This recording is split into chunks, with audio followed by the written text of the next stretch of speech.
smart students, welcome to today's video. Actually, welcome to this series, shall I say, where we're talking all about paraphrasing.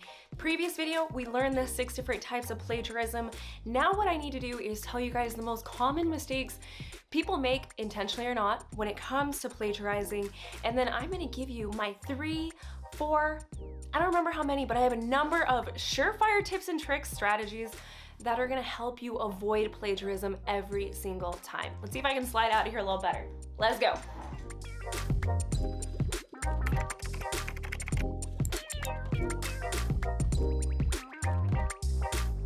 All right, so let's start with the mistakes. Mistake number 1 is probably the most common, and that is not paraphrasing correctly, but including an in-text citation and considering yourself safe. So here's the thing, if you don't paraphrase correctly, even if you include a citation, it's going to be considered plagiarized material. Now, mistake number 2, you understand mistake number 1, and you're trying to paraphrase correctly. A mistake you might make here is only reading the immediate passage and then trying to paraphrase that topic.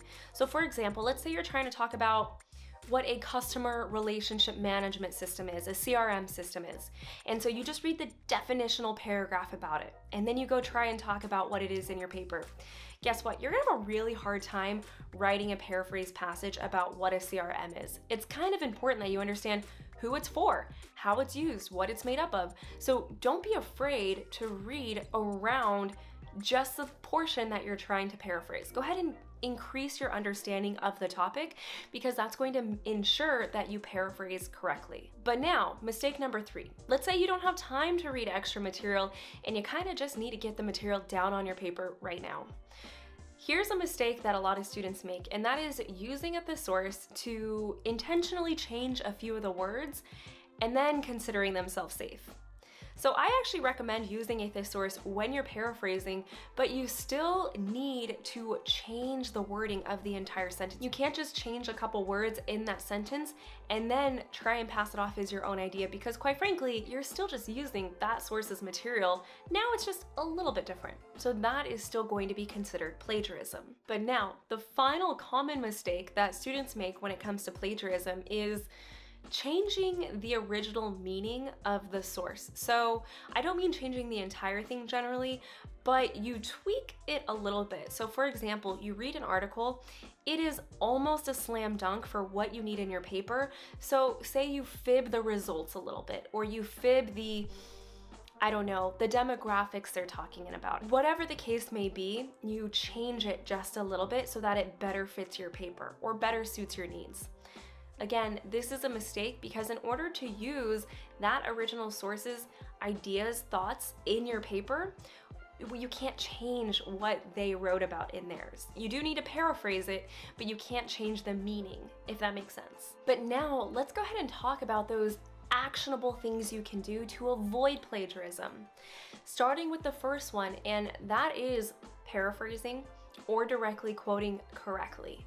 Now here's the thing, I didn't start with this because I'm sure if you're watching this video, you already kind of know that you need to paraphrase. So it's kind of common knowledge, but it's worth reiterating here because it's important that you understand that you have to do that correctly. That is the number one safe way that you'll avoid plagiarism. And I already kind of touched on this in the mistakes, but it's worth mentioning here. In order to paraphrase correctly, to avoid plagiarism, one of the best things you can do is to always improve your understanding of what you're trying to paraphrase. I say this time and time again, but if you feel like you're struggling, you know that feeling of, I kind of understand what I'm supposed to say, I'm trying to paraphrase it on paper, but it's just not working. It's because you don't understand the topic you're trying to paraphrase. Think about something you know a lot about. How easy is it for you to talk about versus something you don't know anything about?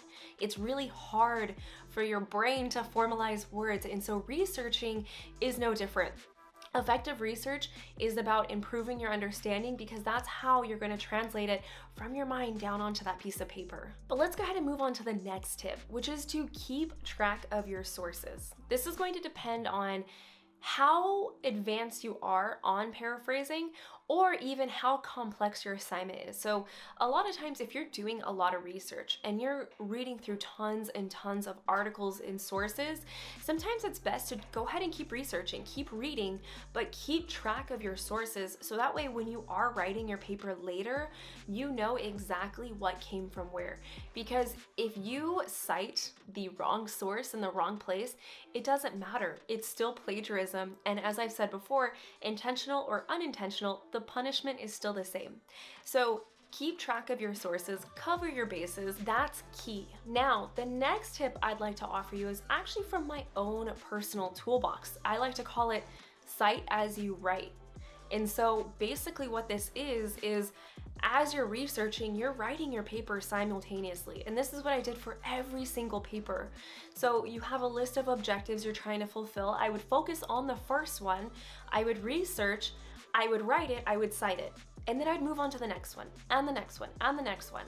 And so this is something that I will say if you're not used to doing, let's say you research your paper in its entirety and then you go back and write, it may take a little bit of transitional period to cite as you write, but this is something that I try and teach students because I find it's very effective. If I write a piece of paraphrase material, I put that citation immediately in my paper, the reference list entry included, because that's going to save me time later on. By the way, let me know if you'd be interested in a video on that. Simply how I used to research and write a paper.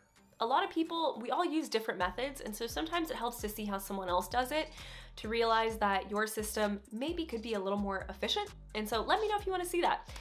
Anyways, moving on to the last strategy you can use to avoid plagiarism, and that is to use a plagiarism checker. So there are softwares, systems online that you can quite literally run your papers through to see how high your paper scores on the plagiarism scale. Spoiler, but your professor is going to do the same thing later when they grade you. Because quite frankly, when they do mark you off for plagiarism, they're not trying to be hard on you. It's that they generally run your papers through that plagiarism checker, and if it scores too high, they have to count you off. There's really nothing they can do. And so as a rule of thumb, I always say you want to keep your plagiarism score in the single digits. So in other words, when you get to 10 and higher, you want to start fixing some problems. You want to go back and see what you did incorrectly. Underneath that is fine, because quite frankly, there's always going to be a little form of plagiarism in all papers, or at least a plagiarism checker is going to find some. So keep in mind that it's okay in the single digits, double digits, you need to fix some stuff. And here we are. If I could summarize this entire video in one sentence or a phrase, it would be this. Guys, use a plagiarism checker. When you're getting used to paraphrasing, use a plagiarism checker. It will help you. But anyways, thanks so much for watching this video all the way through. And by the way, YouTube has this awesome new feature called YouTube Thanks, which allows you guys to support your creators. Let them know what videos you like, which ones you're learning the most from, what type of videos you want more from, whatever the case may be. You can find that down where you like the video, subscribe, all that good stuff, which you should do while you're down there if you haven't already too. But anyways, guys, I will see you in the next video.